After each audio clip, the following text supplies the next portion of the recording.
Leaning Tower Pisa.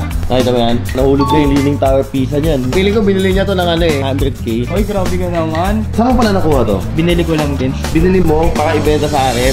What's up guys? Another watch, another bibili na naman tayo. Dito na kasi si Hyde, pare Hyde, nanonood na alam mo na sa ano, watch show. May binili ako. May binili siyang watch dito kay Watch Yours. Ayun, mayroon tayong buying ngayon. Nasa shop naman natin. Mamaya puntahan natin. Nandun na ba siya, Ma? Oo, nandun. Ay, nandun na pala. Dito sa bay. Gagawa ako dito. Punta tayo sa shop natin. Ayun naman pala si brother. Nakita na kita kanina. Hindi ka man lang nagsabay ng hi. Ano name mo, boss? Ivan. Boss Ivan nga pala, guys. Ang baba naman ako dito. First time ulit ako dito, no? Ano bago ako? Anong watch to? Malamang Datejust. Ano naman? Siyempre, alam ko tong box na to, Datejust to eh. Datejust, complete set naman. Year, hindi. 1980s to eh. 1990 to 1995 lang yun, pagkakalam ko. Hindi, 82 siya eh. 82? Yeah. Super vintage na yan, boss. Makikita mo din siya na it's an old watch because may mga lug holes na siya. Pero 19 ano siya? Wait lang, check natin ha. Magulo kasi ano eh, pero 1982 siya eh. N-serial, medyo magulo eh. Usually kasi pag N-serial is 91, mga ganyan. Usually date just below 90s, doon siya nagkakaroon ng lug holes. Ang mga Submariners naman or mga GMT, yun magkaka-lug holes siya if 1995 below.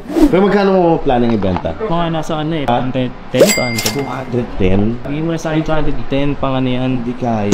Saan mo pala nakuha to? Binili ko lang din. Binili mo para ibenta sa akin? Feeling ko binili niya to ng ano eh, 100k. Oy, grabe ka naman. Hindi ano yan, pang-ad lang yan kasi ano sa traveling tours kami. May agency ka? Ano yung gagawin? Ako kasi sa papers ako eh. Supplier kami ng bond paper. Mga A4, ano, Yes, mga ganun. galing mo. Nag-aaral ako dati, mga ganun.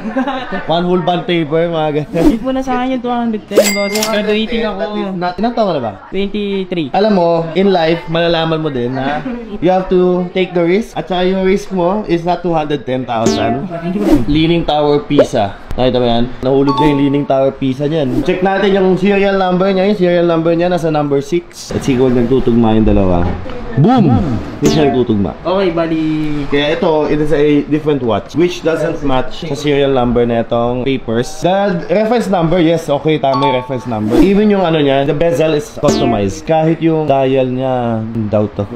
Saan yung nakuha to? Binili lang din na tao. This one, I have to get the papers as well. Bali, hanapin ko na lang ulit. Oo. Ano yung come back na lang to me. Kailan ka makakabalik if ever? Next week? Next week? Yeah, sure. Kasi ano eh, busy pa eh. No problem. Ngayon lang nagkaroon ng time. Oo.